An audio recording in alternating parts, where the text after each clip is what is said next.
Hey guys, it's Dr. Balt here, Long Neck Chiropractic. Thanks again for coming to our website, drbalt.com. As we mentioned last week, we would be continuing our discussion about spinal nerve function. In order to understand how the spinal nerves actually work, it's kind of a brief overview would be very important to understand.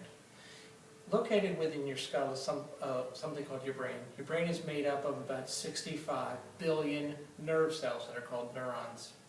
There's an extension off the brain that travels from the base of the skull all the way down to the lower part of your back, and that's called the spinal cord. Exiting off the spinal cord are 31 pairs of spinal nerves.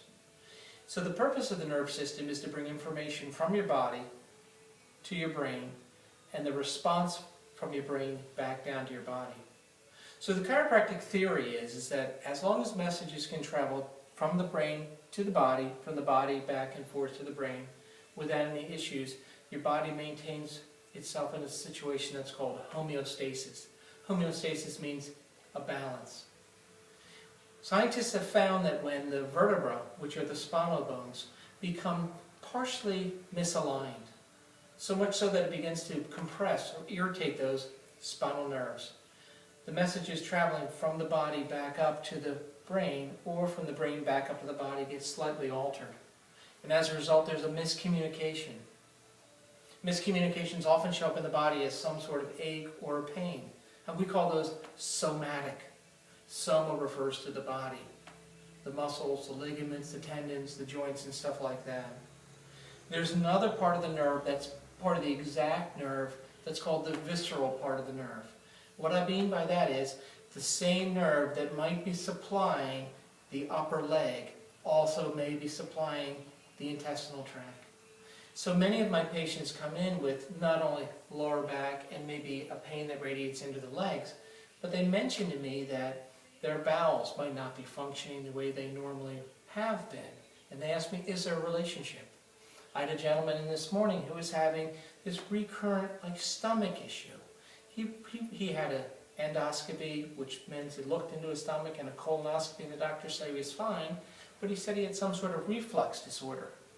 And he asked me about that, and I said that type of disorder is caused by a disrelationship between the nervous system and the body, and as a result the body wasn't getting the messages it needed to process the food correctly. So I showed him this chart, and this is a chart of the spinal nerve function, and we have it laid out so that every spinal vertebra has a corresponding nerve that exits between it, and the corresponding spinal nerve innervates, or what's called supplies, a certain area of the body.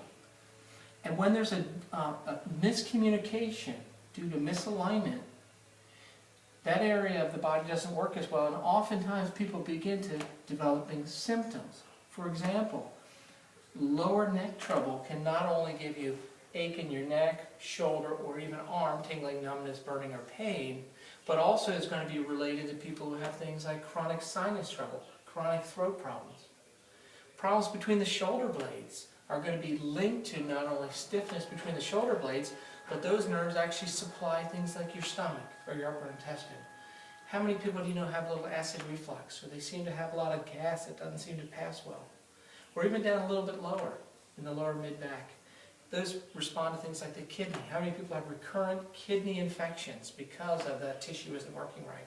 The lower spine is obviously involved with the things on the lower end. The bowel, the bladder, reproductive organs, and things like that.